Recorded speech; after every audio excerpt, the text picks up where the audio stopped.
अऊज़ु बिल्लाहि समीउल अलीम मिनश शैतानिर रजीम।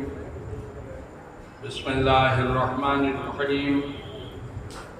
अल्हम्दुलिल्लाहि रब्बिल आलमीन वस्सलातु वस्सलामु अला सय्यिदिल अव्वलीन वल आखिरीन खैरिल मुबश्शिरीन वल मुनज़िरीन अफ़ज़लिल मख़लूक़ीन फ़ी आलमित तकवीन अबिल क़ासिम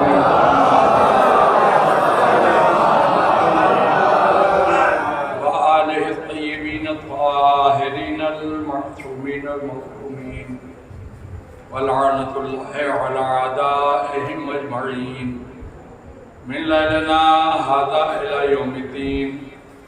अम्मा बअदु फ़क़द क़ाल अल्लाहु तबारक व तआला फ़ी किताबिहिल मुबीन व हुवा अस्दक़ुस सादिक़ीन। बिस्मिल्लाहिर रहमानिर रहीम। हल यस्तविल लज़ीना यअलमून वल लज़ीना ला यअलमून। सलावत भेजा।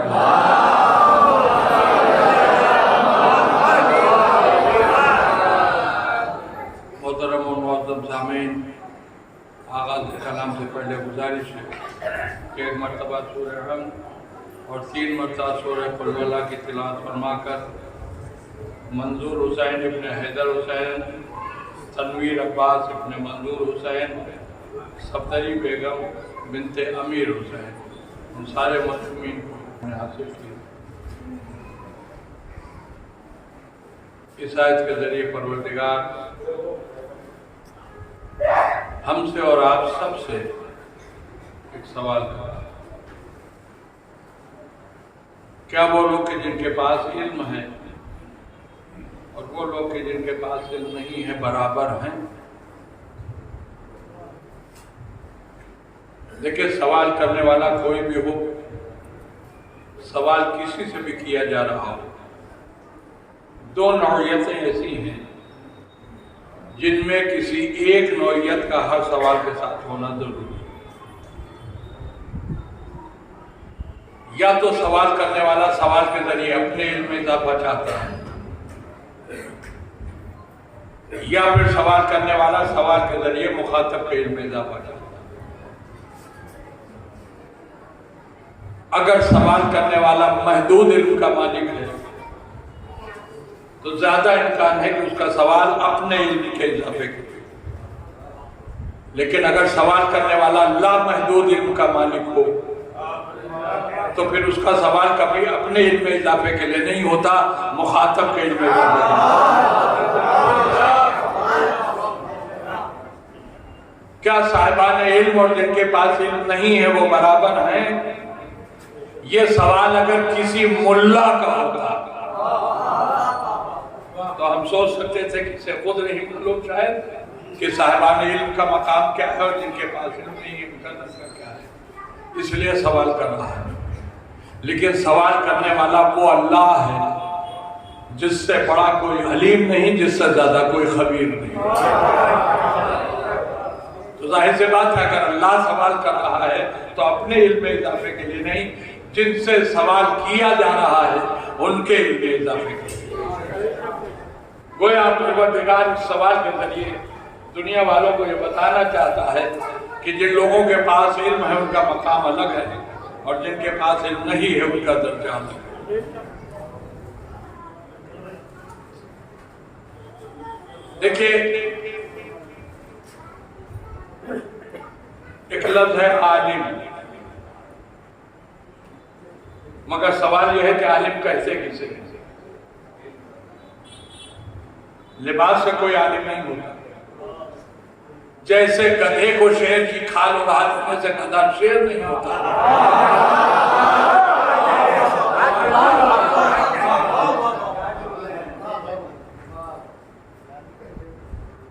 अभी आलिम कहते किसे हैं?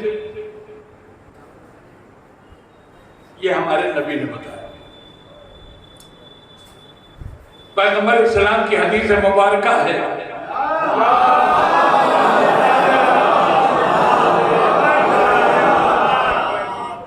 नबी ने फरमाया कि 3 उलूम का हासिल करना वाजिब है।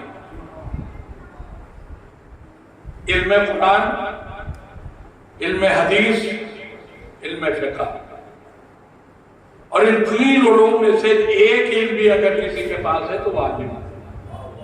इल्म कुरान है तो आलिम है, इल्म हदीस है तो आलिम है, इल्म फ़िक़्ह है तो आलिम है।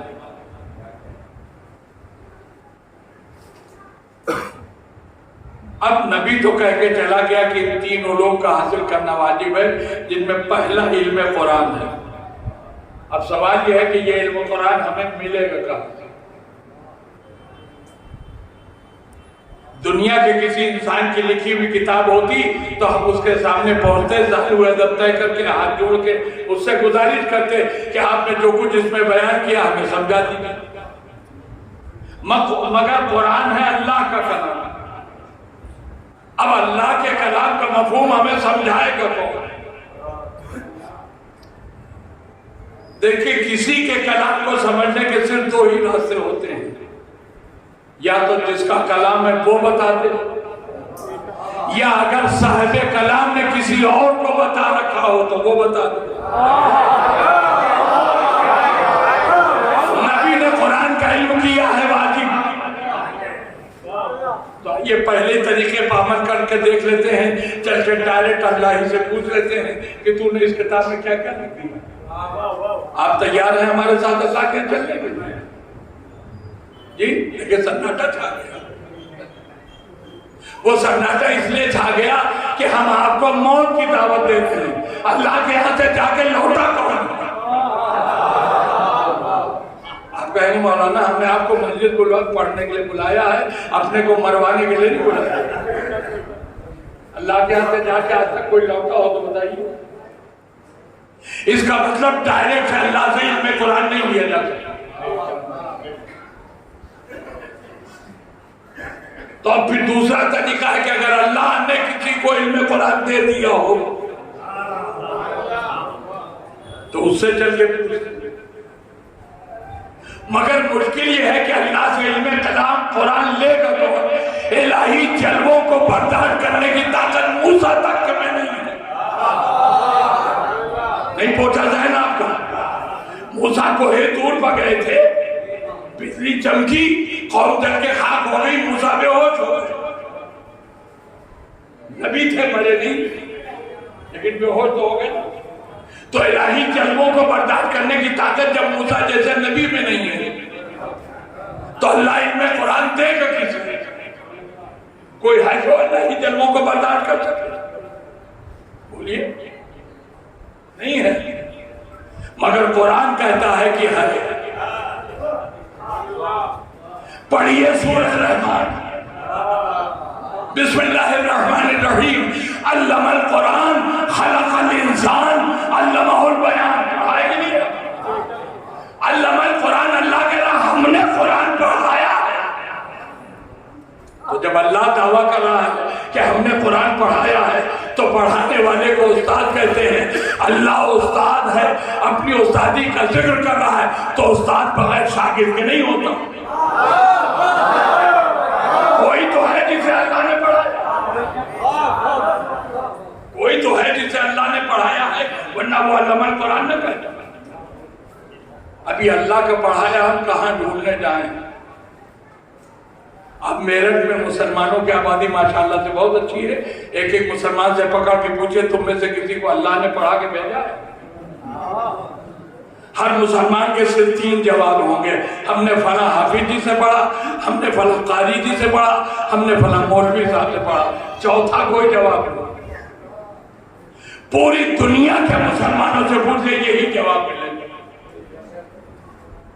और अगर आपको मेरी बात पर यकीन न हो तो दुनिया में सबसे बड़े मुसलमान सऊदीया में रहते हैं। आप सऊदीया वालों से पूछिए तुम्हें अल्लाह ने पढ़ाया, तो उनका भी जवाब यही होगा, हमने फला मौलवी से, हमने फला हाफिज से, हमने फला कारी से पढ़ा।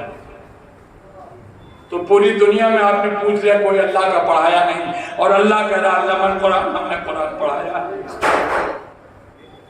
तो जब दुनिया में कोई न मिलेगा तो कहां ढूंढिएगा? 5 मिनट सब्र कर लीजिए, अगर नतीजे पर लुत्फ ना आया तो मेरा जिम्मा।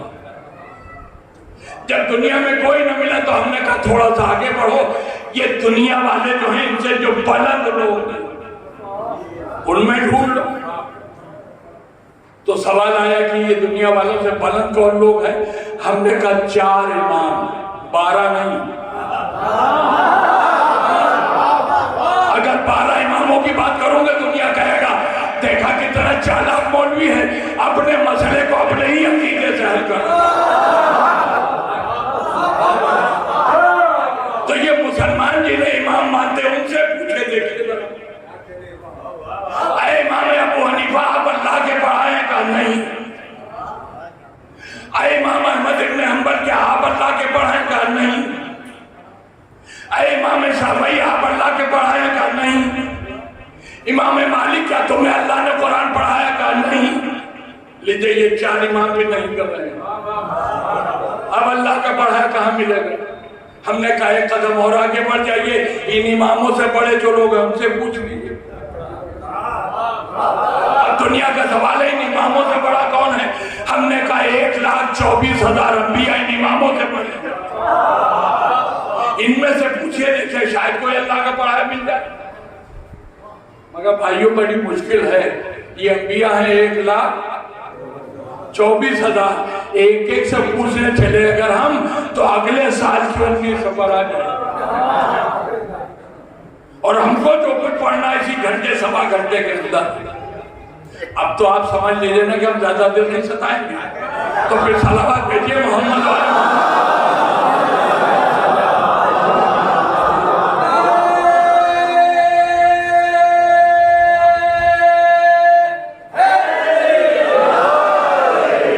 हमने कहा इतने सारे नबियों में से एक एक से पूछने की कोई जरूरत नहीं। इन नबियों में एक नबी ऐसा है जो सारे नबियों का नबी है, जो तख्लीक कायनात का सबब है, जो अल्लाह के बाद सबसे बुजुर्ग बंदा खुदा है।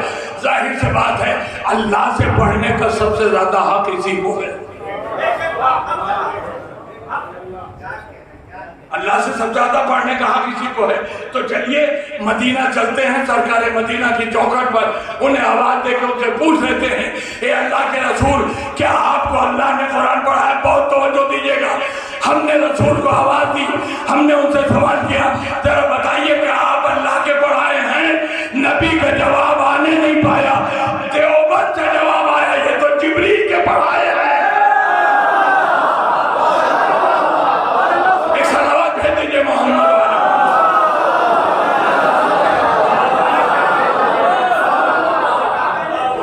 देवबंदियों का यही कहना कि रसूलुल्लाह को कुरान जिब्रील ने पढ़ा। लीजिए कायनात में सबसे अजीम बंदा था, उसी से हमारी आखिरी उम्मीद आवाज़ थी कि शायद यही अल्लाह का पढ़ाया हो। तो देवबंदियों ने उसका भी उस्ताद ढूंढा, ये जिब्रील के पढ़ाए हुए। हमने कहा अभी एक रास्ता है, जिब्रील ने रसूलुल्लाह को पढ़ाया तो हो सकता है जिब्रील को अल्लाह ने पढ़ा दिया।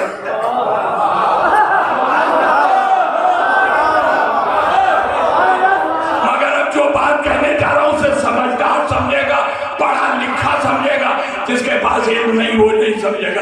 अब मुझे देखना यहाँ कितने पढ़े। जिब्रील अल्लाहुल कुरान का मिज़दाक नहीं हो सकता। क्यों? इसलिए कि ये आयत है सूरह रहमान की, और सूरह रहमान में शुरू से आखिर तक अल्लाह का खिताब या इंसानों से है या जिनों से है, मदद से बात ही नहीं।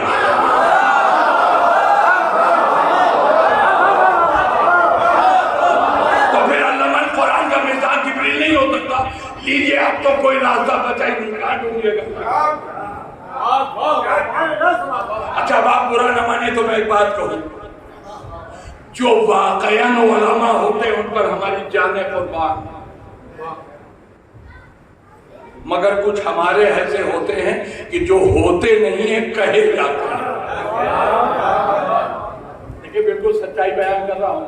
हमारी कौम की एक सबसे बड़ी कमजोरी है, जिसे मिंबर पर बैठा देख ले ये आलिम है। मिंबर पर आने वाला हर एक आलिम नहीं होता, कुछ आलिम होते हैं लेकिन कुछ सिर्फ जाकिर होते हैं। तो उलमा की अजमत बहुत ज्यादा है। मगर ये जो होते नहीं और कहे जाते हैं, मुतवज्जे है ना, ये जो होते नहीं और कहे जाते, जैसे हम जाकिर आलिम नहीं मगर हमें दुनिया आलिम कहती है, तो ये जो होते नहीं और कहे जाते बड़े खतरनाक होते हैं। मैंने वो जुमला तो कहा ही नहीं जो वाकयान आपको खुश कर देगा। ये जो होते नहीं और कहे जाते हैं ये बड़े खतरनाक होते हैं। आप चाहिए तो तजुर्बा करके देख लीजिए, किसी झूठे को सिद्दीक कह दीजिए, अपनी औकात भूल जाएगा, नबी के नाम से झूठी हदीस सुनाने लगे। सलावत भेजिए मोहम्मद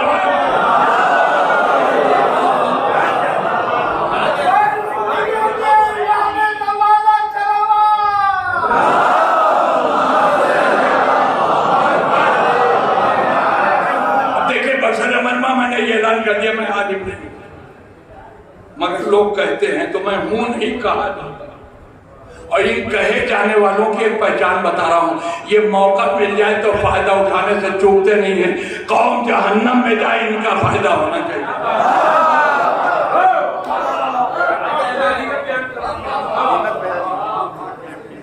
अब मैं आलिम तो हूं नहीं कहा जा रहा हूं।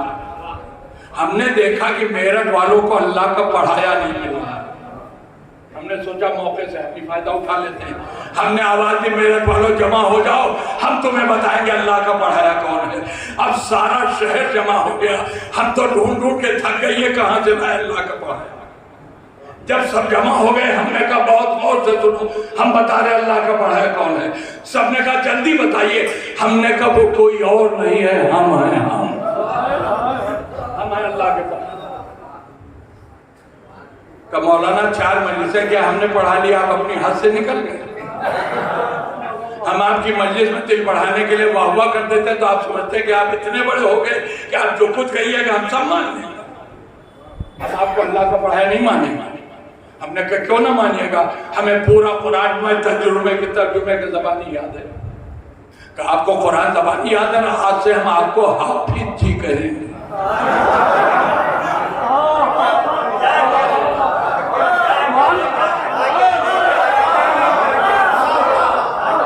हम आपको हाफिज जी कहेंगे मगर अल्लाह का पढ़ाया नहीं मानेंगे।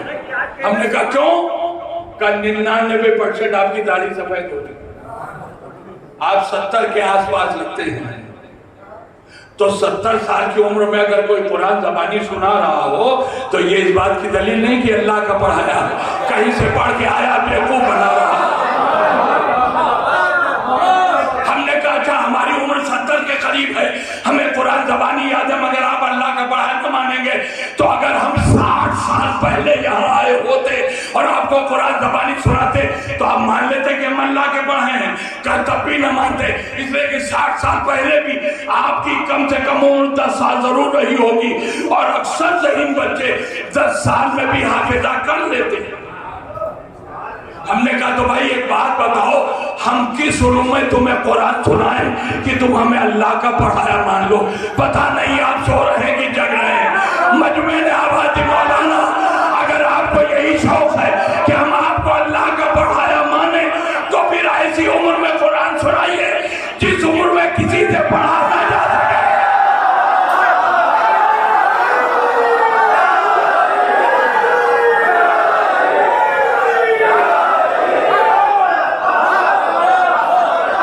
अगर आप यही चाहते हैं कि हम आपको अल्लाह का पढ़ाया माने तो फिर उस उम्र में कुरान सुनाइए जिस उम्र में कोई किसी से पढ़ नहीं सकता। हमने कहा भाई यही रुक जाओ। अगर अल्लाह के पढ़ाई की पहचान यही है कि ऐसी उम्र में कुरान सुनाए तो फिर आओ हमारे साथ। 16 रजब को पूरी कायनात में एक ही बंदा था जो बाहर आया, नबी के आगोश में तौरात पढ़ी, ज़बूर पढ़ी, इंजील पढ़ी, कुरान पढ़ा। अल्लाह ने कहा ये है जिसे हमने पढ़ा।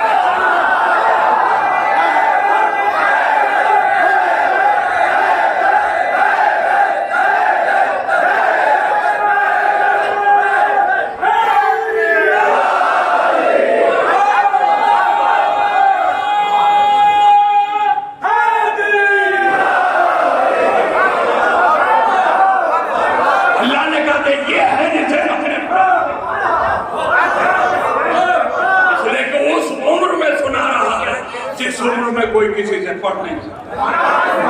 और एक जुमला और कहूं, ऐसी जगह से आके सुना रहा जहां कोई पहुंच नहीं पाया।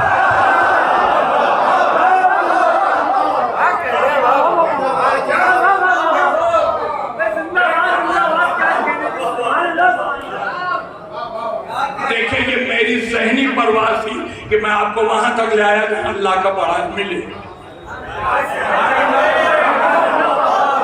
मगर हो सकता है कोई बेदीन हो जो आप भी न माने, तो मैं कुरान से साबित करता हूं कि अली को अल्लाह ने पढ़ा के भेजा। आप बहुत तवज्जो दीजिएगा। देखिए, हमारे घरों में सबसे पहले बच्चा पैदा होता है, फिर कुछ दिन का जब हो जाता है तो बोलना सीखता है, और जब बाकायदा बोलने लगता है तब उसे पढ़ाया जाता है। ये तरतीब तो होती है ना। पहले पैदा हुआ, फिर 1-2 साल के बाद जब बोलना सीखा उसने, फिर 1 साल गुजरे जब कायदे से बोलने लगा तब उसे पढ़ाया जाता है। पहले पैदाइश, फिर बोलना, फिर तालीम, यही तो है ना। अब जरा कुरान पढ़िएगा, यही सूरह रखा। अल्लाह कह रहा अल्लामल कुरान, हमने कुरान पढ़ाया। खलकल इंसान, कुरान को पढ़ा के इंसान को पैदा किया। अल्लामाउल बयान, और जब पैदा कर दिया तो वो बयान करने लगा। पैदा होता है, फिर बोलना सीखता है, तब पढ़ता है। मगर अल्लाह कह रहा हमने पहले पढ़ाया, फिर पैदा किया, और जब हमने पैदा किया तो वो बयान करने लगा। मेरे दोस्तों, इस तरतीब कुरान पर अगर अली के अलावा कोई और आ जाए, मैं अली अली करना छोड़ दूंगा। सलाम भेजिए मोहम्मद।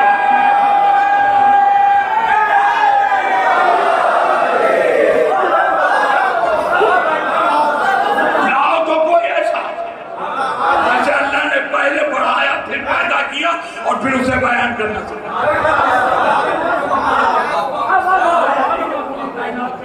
सिफत का मालिक कोई है ही नहीं।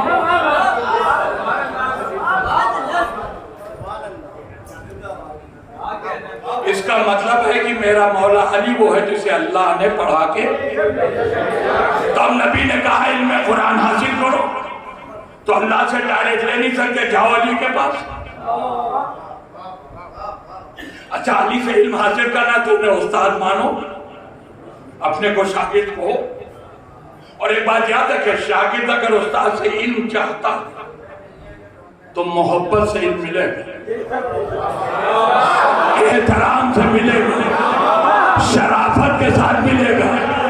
अगर लड़ाई झगड़ा करोगे कभी इल्म न मिलेगा। तो फिर मैं एक जुमला कहता हूँ, आपकी किस्मत बहुत अच्छी है, आपको अली से इल्म कुरान मिल सकता है, इसलिए क्या आपके रिश्ते अली से बहुत अच्छे हैं। ऐसे लोग अपनी तकदीर का मातम करें जो अली से झगड़ा करके बैठे हैं। इन्हें इल्म कुरान नहीं मिल सकता। चलिए, एक इल्म की बात होगी, दूसरा इल्म देखिए।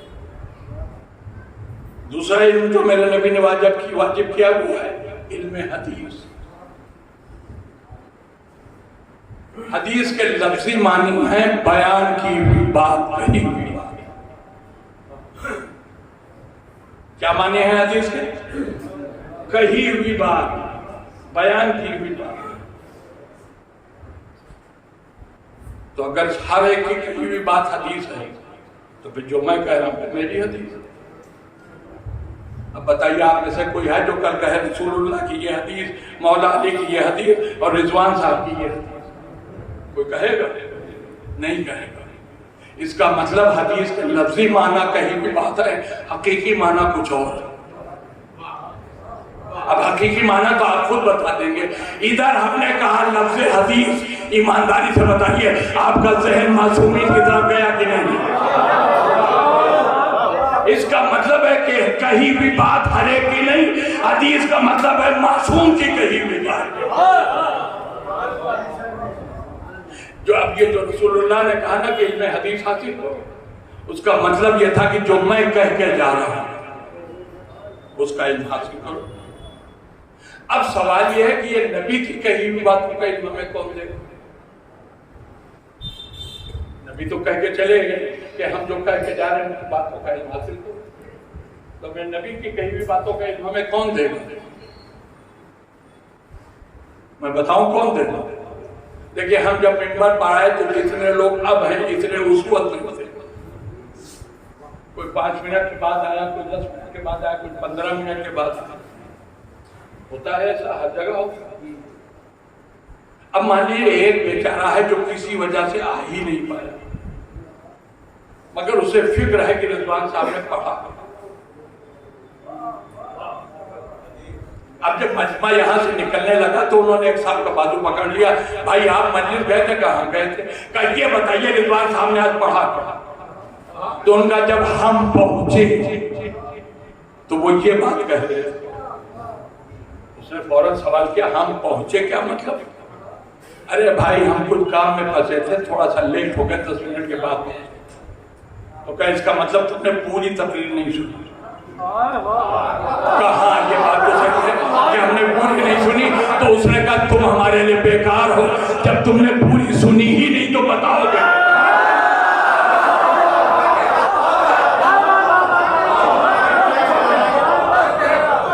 अच्छा, एक साहब वो थे कि जो हमारे आने से भी पहले से मैं, तो अब तो इन्होंने तो जैसे ही हमने शुरू किया पूरी सुन रहे ना। मगर जनाब मुसीबत आ गई। आधा घंटा हुआ था, एक बच्चा इनके घर से आया, उस चुपके से उसने कान में कहा, पापा अम्मी बुला। अब तब तक जमीन उलट सकता है, ये बैठे नहीं। अगर बैठे रह गए तो कल से होगा पानी बंद।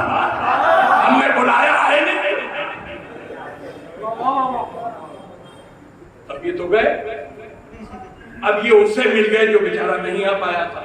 उसने इनका बाजू पकड़ा, सुनो मस्जिद गए थे? कहाँ गए थे? कहा ये बताओ रिजवान साहब ने पढ़ा कहा? कहा जब तक हम रहे तब तक उन्होंने ये पढ़ा। उसने कहा जब तक रहे क्या मतलब? अरे एक बहुत जरूरी काम आ गया था, पीछे उठकर चले। कहा इसका मतलब तुमने पूरी तकरीर नहीं सुनी?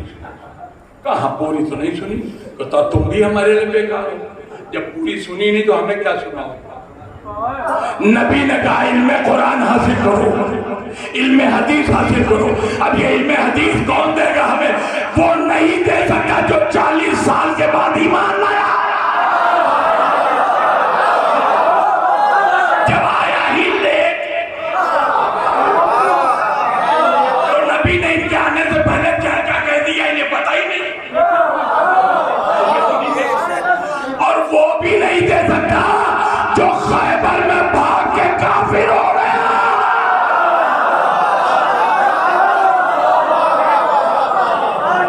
तो अब सवाल होता है कि नबी की हदीसों का इल्म हमें देगा कौन? का वही दे सकता है जो शुरू से आखिर तक मेरे नबी के साथ। अच्छा, बहुत ज्यादा जब कोई किसी के साथ रहता है तो एक कहावत कही जाती है, बिल्कुल साए की तरह साथ रहता है। हमें इल्मे हदीस लेने के लिए नबी का वो साथी भी नहीं चाहिए जो साए की तरह साथ रहता। क्यों? साया उजाले में साथ रहता है, अंधेरे में साथ नहीं रहता। हमें नबी का वो साथी चाहिए जो उजाले में भी नबी के साथ है, अंधेरे में भी नबी। तुम्हें हक और ईमान की कसम है, ये बताओ इसमें यार पर अली के अलावा कोई आता? इसका मतलब यह है कि पैगंबर की हदीसों का इल्म भी हमें मिलेगा तो अली से। कुछ लोग हैं जो ऐसा भी मानते हैं कि नहीं अज़वाज से भी मिल सकता है, असहाब से भी मिल सकता है। मैं नहीं मानता। क्यों? अज़वाज घर में और इन्हें बाहर निकलने की इजाजत नहीं है। तो नबी ने बाहर क्या कह दिया, इन्हें क्या माना? का साहब से पूछ लिए, वो तो बाहर हैं। हमने कहा हाँ साहब बाहर हैं, मगर इन्हें नबी के घर में जाने की इजाजत नहीं है। इनसे अल्लाह का डायरेक्ट हुक्म है, जब बहुत जरूरत हो तो बहुत थोड़े से वक्त के लिए अंदर जाना नबी के घर में। तो थोड़े से वक्त के लिए अंदर गए, फिर बाहर आ गए। अब नबी घर के अंदर क्या कह रहा है, क्या बात है?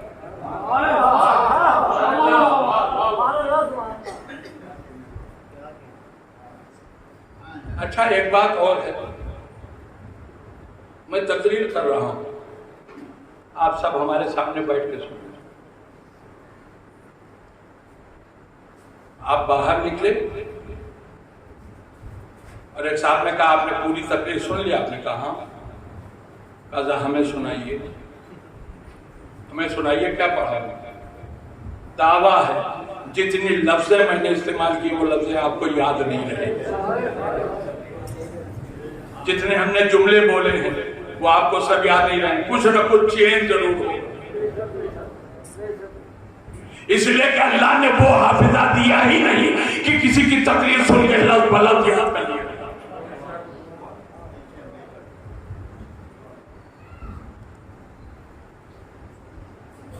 एक साहब ने कहा कि आपको रिजवान साहब की बिल्कुल ओरिजिनल तकरीर चाहिए। उनका भाई हम यही तो पूछ रहे हैं कि उन्होंने क्या पढ़ा, जो पढ़ा है वो बताइए। तो उनका इनसे मत पूछिए, वो फला एक बच्चा है 15-16 साल का, हमने देखा था जब मौलाना तकरीर कर रहे थे तो वो इतना बड़ा कुछ लेके यूं बैठा हुआ था। आप उस बच्चे के पास चले जाइए, वो आपको बिल्कुल ओरिजिनल सुनाएगा।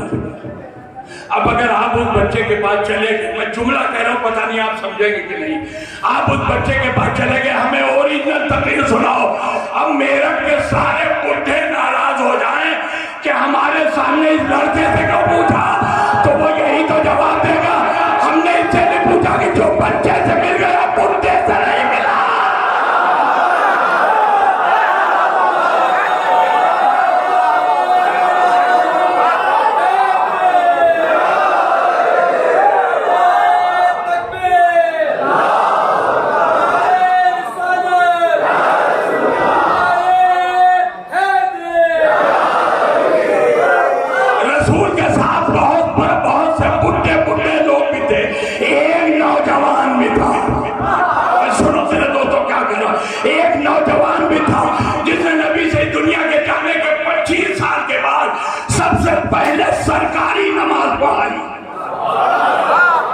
सरकारी नमाज, और जब उसने नमाज तमाम की तो नबी के नाबीना सहाबी ने कहा आज वो नमाज पढ़ी है जो रसूल के जमाने में पढ़ा करते थे। सलावत भेजिए।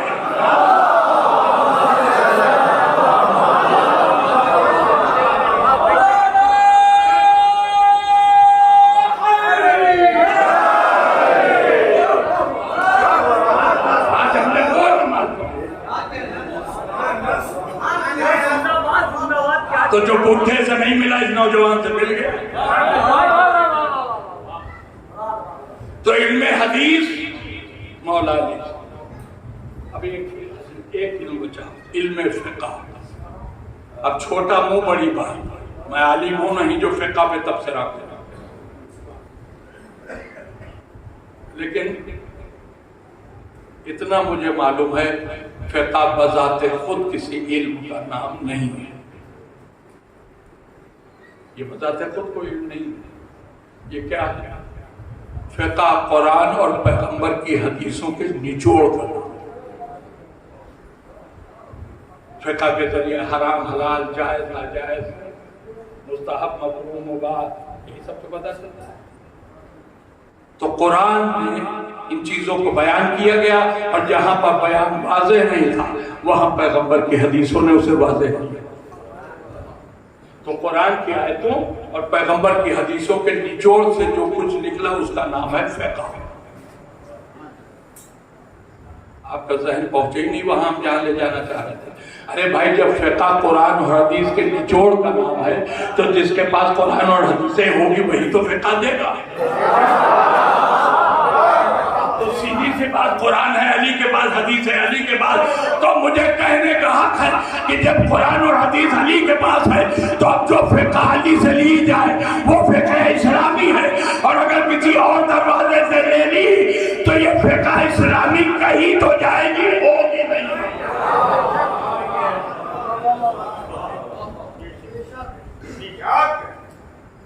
और ये मेरा दावा है कि बाद रसूल कोई ऐसा था ही नहीं पूरी उम्मत में जिसके पास पूरा कुरान महफूज रहा हो। क्या आप तारीख के इस बात को भूल जाएंगे कि तख्त पर बैठने वाले ने ऐलान किया था, हुक्म दिया था, कुरान जमा करो, कुरान जमा करो। अगर महफूज होता किसी के पास तो जमा करने का हुक्म ही न दिया, और उसके पास है वहां से ले आओ, एक कापी है, 1000 कापी हम उसी से बनवा लेंगे। मगर नहीं, हुक्म दिया गया कुरान जमा करो। तो आपको बताऊं कैसे जमा, ये जो कुरान आप पढ़ते हैं ये चंदे से जमा हुआ है। लेकिन लफ्ज शायद आपको अच्छा नहीं लगा कुरान, मगर मैं साबित कर देता हूं कि कुरान चंदे से जमा। मान लीजिए आपको एक शानदार मस्जिद या इमामबाड़ा बनवाना है और आपके पास करोड़ों रुपया नहीं है कि बनवा सके, तो आप ऐलान करेंगे भाई ये फला जगह हम इमामबाड़ा या मस्जिद बनवाना चाह रहे हैं, आप लोग ताउन कीजिए। किसी ने 5000 दिया, किसी ने 10,000 दिया, किसी ने 20,000, किसी ने 1 लाख। अब जब 1 करोड़ हो गया तो आपने बनवा दिया। ये मस्जिद इमामबाड़ा चलते थे। जब ऐलान हुआ कुरान जमा करो तो लोग चले, एक एक को पकड़ के पूछते थे कोई आज याद है? कहा एक याद है, कहा 2। उनके पास पहुंचे, कुछ तुम्हें याद है? कहा 1 सूरा याद है, कहा लिखवाओ। तो ऐसे जगह जगह से लोगों से ले ले के लिखा गया। तो ये कुरान चंदे से नहीं तो लिख गया, ये कुरान चंदे से जमा हुआ। बदनसीब थे वो मुसलमान जिन्हें अली ने कहा हम लिख के दे, हम तुम्हें कुरान लिख के देंगे, और लिखा नहीं। और जब लिख के मुकम्मल कर लिया तो तारीख बताती ऊंट के ऊपर लादा अली ने, और मस्जिद नबवी तक लेके आ गए। यहाँ कुछ लोग बैठे हुए थे, उन्होंने देखा अली कुछ ऊंट पर लाद फैलाने का, यानी ये क्या है इतना सा? अली ने कहा ये कुरान है, हमने लिखा है। इतना कुरान? अरे कुरान लिखा जाए तो इतनी बड़ी किताब होगी, ये ऊंट पे लाद के लाया, इतना कुरान? तो मौलाना ने फरमाया कि सिर्फ कुरान कहते थोड़ी तर्जुमा का यानी तब भी ज्यादा है, का तफसीर भी। क्या अली कुछ और भी है? कहा नासिख और मंसूख आयतों की तफसील भी। कहा अली कुछ और हो तो वो भी बता दीजिए। कहा इसमें हाशिया भी है। अब सब घबराए। कहा कुरान की आयतें, तर्जुमा, तफसील, नासिख, मंसूख बातों की तफसील, ये बात तो सब समझ में आ गई, ये हाशिया क्या है? अली ने कहा हाशिया में हमने ये लिख लिया है कि कौन सी आयत किसकी मदह में आई है और कौन सी आयत किसकी मजम्मत में आई है। ये सुनने वाले अगर चुप रह जाते शायद इज्जत बची रह जाती, मगर ये हम बढ़ा के खड़े हो गए। ये अली के हाशिये में अपना कुरान ले जाओ, हमें नहीं चाहिए।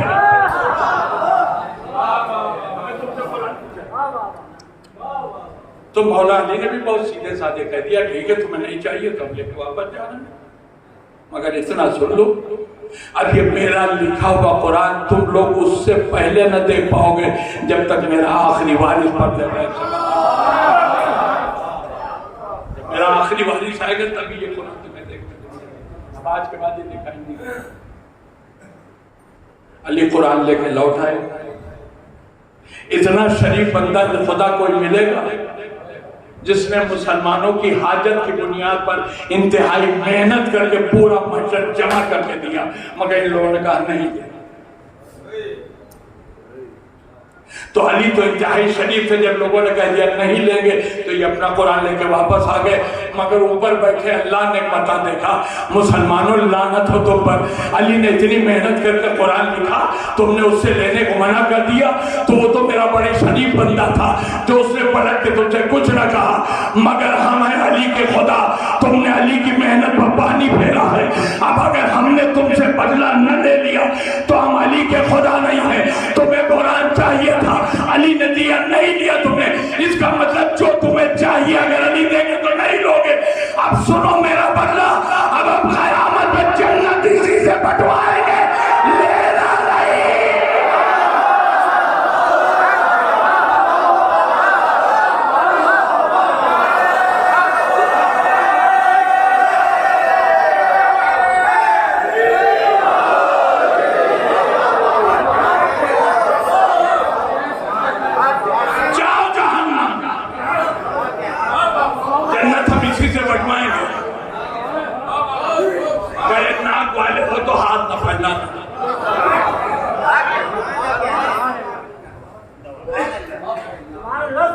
कुरान अली के अलावा कोई लिख ही नहीं पाया, पूरा एक साथ एक जगह पर बैठ के पूछ पूछ के मांग मांग के ये कुरान लिखा गया जो हमारे पास है।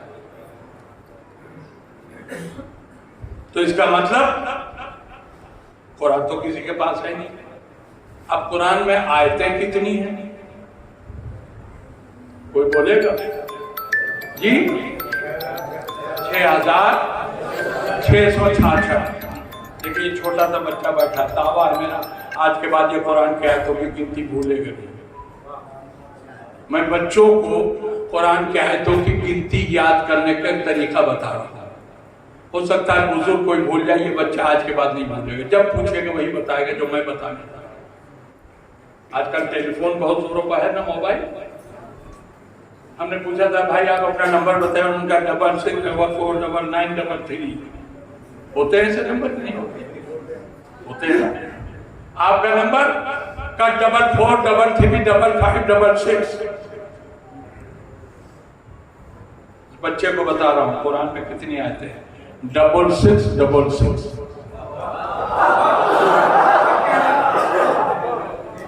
अब आज के बाद इम्तिहान लेके देख लीजिएगा, किसी बच्चे से पूछेगा फट से बोलेगा कुरान की आयतें 6666।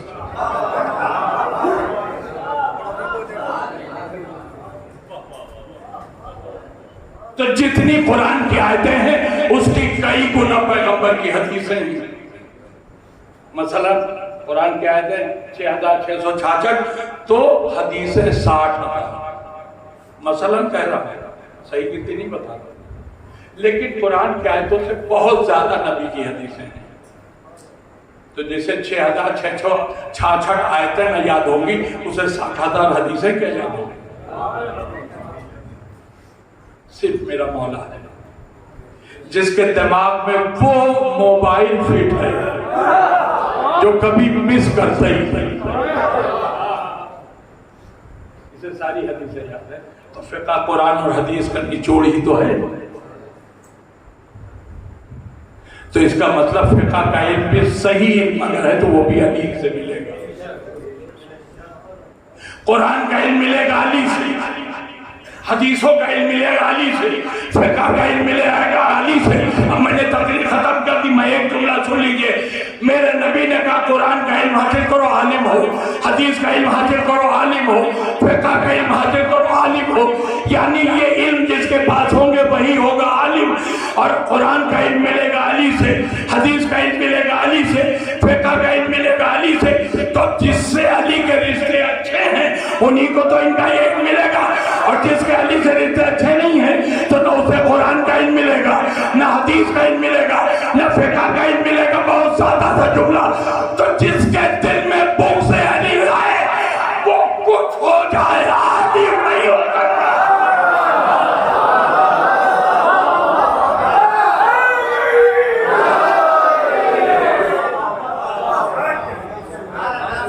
बुग़्ज़ से अली रखने वाला कुछ बन जाए, आलिम नहीं बन सकता। जिससे मिलना उससे झगड़ा करके बैठे। तो जब उससे झगड़ा किया तो उससे इल्म मिलेगा ना, यही इल्म आलिम बनाते हैं। अब अगर कोई कहे आलिम के जमाने जानने वाले को जरूरी नहीं कि यही आइल्म हासिल करें, हम दूसरा इल्म हासिल कर लेंगे। तो हम कहे जवाब हमारे पास है कि अगर हर जानने वाले को आलिम कहते हैं तो जेब कतरे को भी तो जेब काटने का हुनर आता है, मानोगे उसे?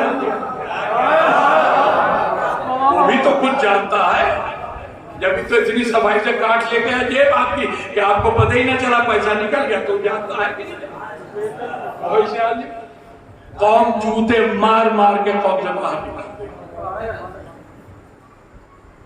बस 1 घंटे से ज्यादा हो गया, वैसे ही पढ़ते हैं।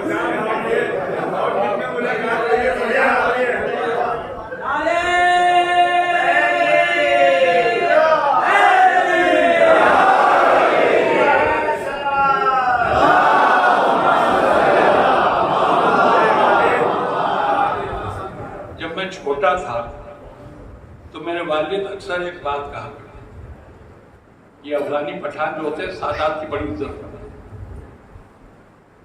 तो वो बताते थे कि अगर कोई सैयद इनके बीच में पहुंच जाए तो उसे वापस नहीं आने देते। कहते हैं ये बरकत है, हम अपने बीच से जाने न देंगे। और अगर उस सैयद ने जिद की कि नहीं जाएंगे हम, तो वहीं गोली मार के दफना लेते थे कि बरकत यहीं रहे। मुझे नहीं पता था कि अफगानियों का मिजाज मेरा क्या गया, इतने गरीब सैयद को मारने बने। सलावत भेजिए।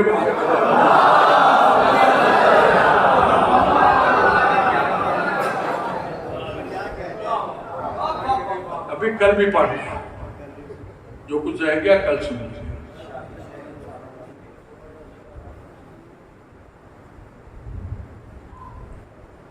सिर्फ मौला अली के पास सारे उलूम नहीं, पैगंबर की हदीस है, अव्वलुना मुहम्मद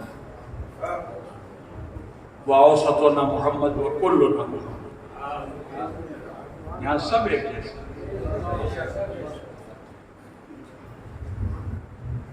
जहालत इस घर के करीब से भी नहीं गुजरी।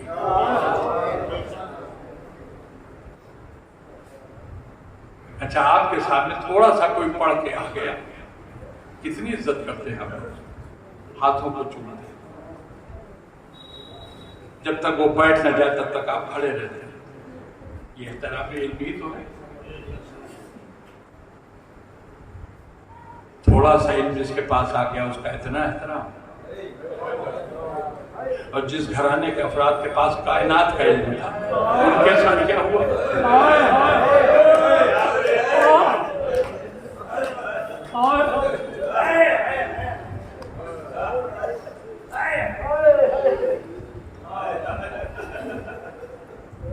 जो करबला में मारे गए उनके मजालिम आप रोज सुनते। आज जरा मुझसे उस इमाम की सुनो जो जिंदा बचा बीमारी में।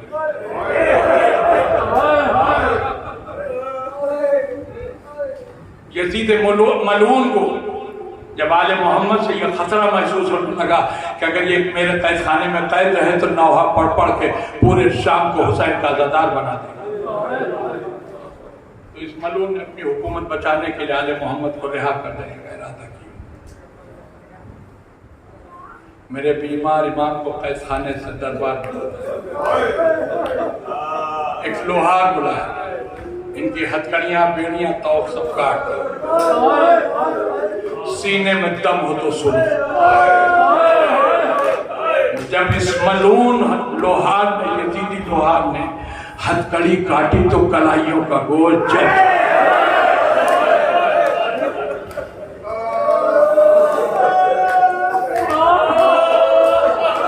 आप सोच रहे हो शायद कि मैंने किस बुनियाद पर कह दिया? ये तो आपने सुना है कि सहरा इतना तप रहा था कि दाना गिरे तो भूल जाए। तो सहरा में दाना गिर के तभी भूलेगा जब टेम्परेचर 100 से ऊपर। इसका मतलब जिन सहराओं से मेरा मौला गुजरा है वहां टेम्परेचर 100 डिग्री से ऊपर था। तो फिर जुमला याद रखना, मेरे मौला की लोहे की हथकड़ी और बेड़ी लोहे की नहीं अंगारे की बन चुकी।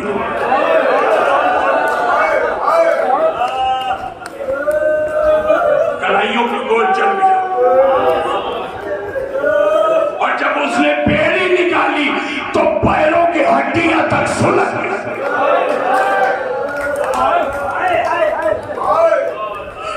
अब जो जुमला कहने जा रहा हूं पर आप सब पीट करोगे। उसने हथकड़ी काटी, जली हुई कलाई देखी मगर रोया नहीं। बेड़ी काटी, सुलगी हुई पैर की हड्डियां देखी मगर रोया नहीं। मगर जब उसने तोक निकाला तो सब पीट कर रोया। जब उससे किसी ने पूछा कि तूने हथकड़ी निकाली, नहीं रोया। बेड़ी निकाली, नहीं रोया। हथकड़ी निकाली तो रोया क्यों? तो उसने सीना पीट लिया। क्या मेरी समझ में नहीं आता इस जवान के सीने में दिल कैसा है? इसने ऐसे तोप को छेला कैसे जिसके खारों ने इसे सभा कर दिया।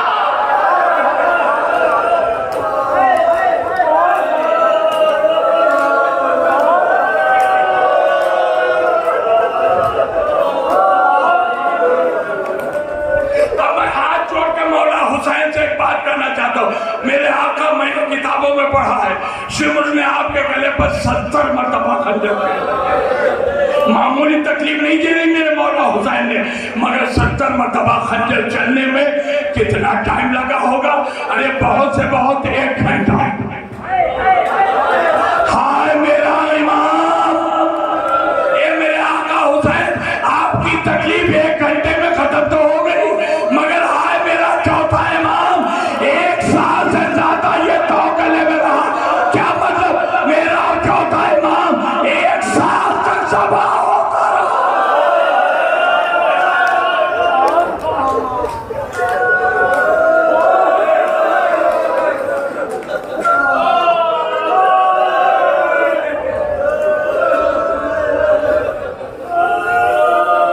अच्छा, मेरा इमाम दरबार से वापस आए खाने में। यहाँ शहजादी ज़ैनब मुसल्ला बिछाए हुए अल्लाह की बारगाह में दुआ मांग रहे, मेरे मालिक, मेरा लाल कातिल के दरबार में गया, भैया मेरा मुझे अपनी 2 अमानतें दे के गया था, एक सकीना, एक सज्जाद। हाय ज़ैनब सकीना को न बचा पाई। ए मेरा अल्लाह, मुझे इज्जत, मेरी इज्जत रख ले। कहीं सज्जाद को कुछ हो गया तो हुसैन को क्या जवाब?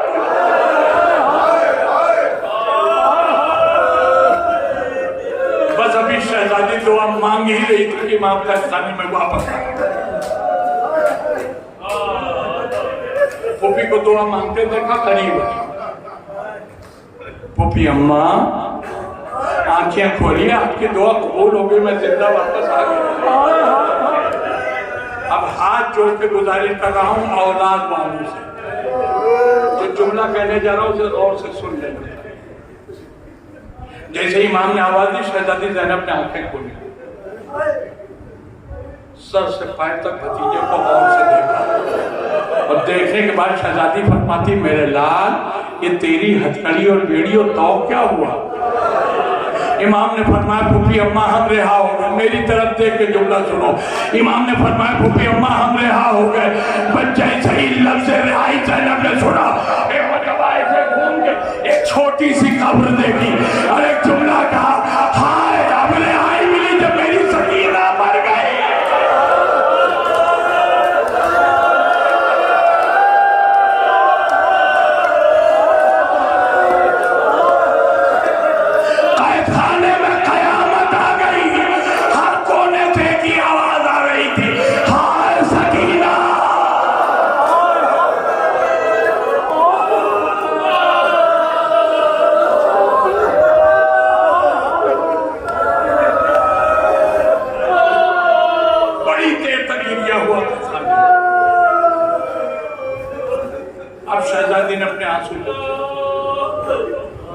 यजीद ने रिहाई दे दी तो तूने फैसला क्या किया?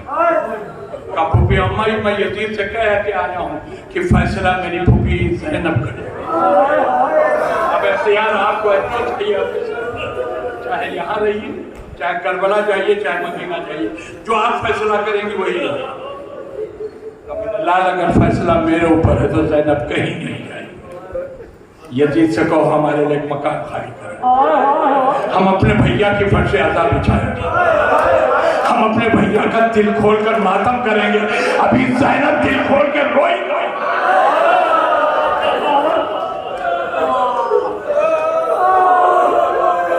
देखिए पूरी कौम में शीयत में शब्बेदारियां होती हैं। एक जुमला कह रहा हूं। पूरी कौम में शब्बेदारियां होती हैं, हर शहर में होती हैं, हर कस्बे में होती हैं, हर देहात में होती है, मगर जो शब्बेदारी होती है वो एक रात की। अगली सुबह के बाद हर रात का जागने वाला लोग मैं तुम्हें बताऊं, ज़ैनब ने शब्बेदारी कैसी की। मकान खाली हुआ, ज़ैनब ने फर्श से अज़ाब बिठाया, 7 दिन तक कंटिन्यू दिन और रात। ये है शब्बेदारी। 7 दिन तक बीवियों का मातम हुआ।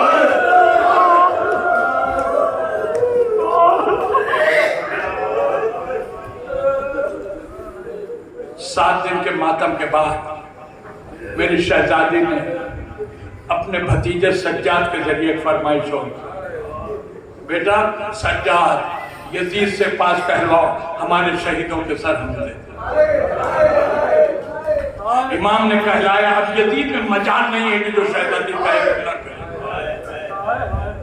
इमाम का पैगाम पहुंचा, उसने सर भेजना शुरू किया, सारे सर, मगर मैं सिर्फ एक सर का बयान करूंगा। सबसे आखिर में मकान के दरवाजे पे एक आवाज आई, बीबियों, अलमदार लश्कर हुसैनी अब्बास का सर। बहुत रोएंगे। सारी बीबियां अपने मकाम पर खड़ी हो, सर घर में दाखिल हुआ। जैसे ही सर आगे आया, ज़ैनब बदौड़ी, अरे मेरा भैया।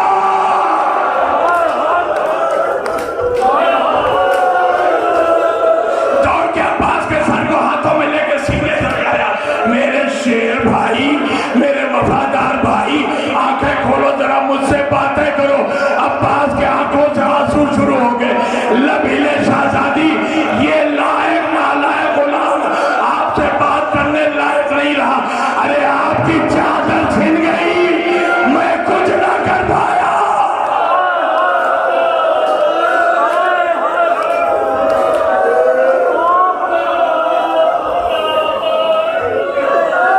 मैं किस मुंह से आपसे बात करूं? शाहजहानियों ने अब्बास के सर को अपने घेरे में लिया। कोई अपना बाजू दिखाई, अब्बास तुम्हारे बाद मेरे बाजू में रस्सी बांधी गई। कोई अपनी पीठ दिखा रही है, अब्बास तुम्हारे बाद मेरी पीठ पर ताजियाने मारे गए। अब्बास के सर के साथ फिर एक बड़ा कयामत आई। गजब का मातम हुआ, गजब का गिरिया हुआ। अज़ादारों, अब इसके बाद एक मतलब फिर आवाज आई दरवाजे पर, बीबियों बादब होके खड़ी हो जाओ। इमाम ज़माना सैयद सज्जाद अपने चचा से मिलने। अब जो बीबियों की निगाह दरवाजे पर गई, फिर मेरी तरफ देखो। अब जो बीबियों की निगाह दरवाजे पर गई, तो बीबियों ने क्या देखा? एक बूढ़ा इंसान। हाय हाय, अरे मैंने क्या कहा? अरे जिसकी उम्र 25 साल थी, उसकी कमर झुकी हुई, एक हाथ से कमर पकड़े, एक हाथ से दीवार पकड़े हुए, हर कदम पकड़ा, या अली मदद, या अली मदद। ज़ैनब बेकरार हो गई। ए मेरे अल्लाह, तेरे पैर इतने जख्मी हैं कि तू चलने के लायक नहीं है। अरे तू यहाँ क्यों आ गया? इमाम ने कहा, बुढ़ी अम्मा, मुझे चचा के सर को लेकर एक फरीज़ा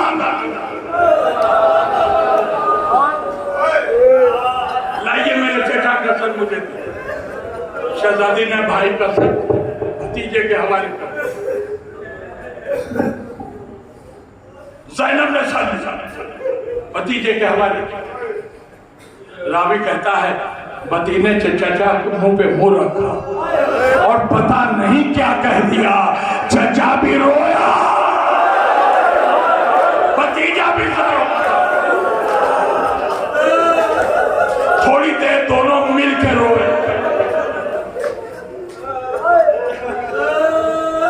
इसके बाद मेरे इमाम ने चचा के चेहरे से अपना सर उठाया। अब घूमे शहजादी ज़ैनब को भी अम्मा, ये बताइए बाबा के बाद मैं किस मकाम पर हूँ? शहजादी ने कहा, मेरा लाल तुम इमाम ज़माना हो। कब भी अम्मा एक बात और बताइए, इमाम ज़माना का कोई हुक्म दे दे तो अमल वाजिब है कि नहीं? कहा बेशक वाजिब। जब से मेरा बाबा शहीद हुआ मैंने आपको कोई हुक्म नहीं दिया। कहा बेटा नहीं दिया। कहा आज एक कुछ लेने जाए। आप घबराइए नहीं, इतनी आवाज है कि मैं सबको सुना दूं। अपनी जगह पर सब लोग बैठे रहे। कहा फूफी अम्मा आज मैं आपको एक हुक्म देने जा रहा हूँ। मेरे पैरों में इतना दम नहीं है। फूफी अम्मा आप मेरा बाजू पकड़ के मुझे लेकिन एक फूफी ये बहजत इमाम कह रहा हूँ, रास्ते में कोई सवाल न कीजिए, रास्ते में मुझसे कुछ पूछिएगा नहीं। कहाँ जा रहा हूँ ठीक है मेरे साथ नहीं पूछो तो कभी मेरा बाजू पकड़िए और मेरे साथ चलिए। सैयद सज्जाद ने क्या कर सकता संभाला, ज़ैनब ने सैयद सज्जाद को संभाला। इमाम एक अपने मकान से निकले, बाहर निकले, ज़ैनब भी बाहर निकली। इमाम चले, आगे चले, एक गली में मुड़ गए। ज़ैनब भी बाजू पकड़े हुए गली में मुड़ गए। इमाम एक दूसरी गली में घूमे, ज़ैनब भी साथ साथ दूसरी गली में घूम गए। न जाने कितनी गलियां पार हो गई। सैयद सज्जाद चलते जा रहे हैं, ज़ैनब बाजू पकड़े साथ जा रही है। पूछने की इजाजत नहीं, ज़ैनब खामोश, मगर दिल में तूफान है। ये मेरा लाल अपने चचा के सर को लेके क्या कहा रहा है, मगर आजादारो एक मरतबा ज़ैनब का कलेजा फट गया। क्या देखा, सैयद सज्जाद चचा का सर लेके कैद खाने के दरवाजे पर आ गए। ए सकीना बहुत चचा को याद करती थी। लो चचा आ गए, उठो बातें करो। ये कह के सर अब्बास कब्र सकीना पे रखा। सकीना के कब्र हिली, अंदर से आवाज आई, ए चचा आपके पास मुझे तमाचे मारे। ए चचा आपके पास मेरे बुंदे नोच लिए गए। ए मेरे चचा आपके पास सकीना प्यासी मर गई, किसी ने उसको जी भर के पानी नहीं पिलाया। अब्बास के लब हिले, ए मेरी बेटी काश तेरा चचा मर्जी इलाही से मजबूर न होता, वरना दुनिया में कोई पैदा नहीं हुआ था जो तुझे तमाचे मारता, तेरे ऊपर जुल्म ढाता। वाह गुरबता, वाह मोहम्मदा, वाह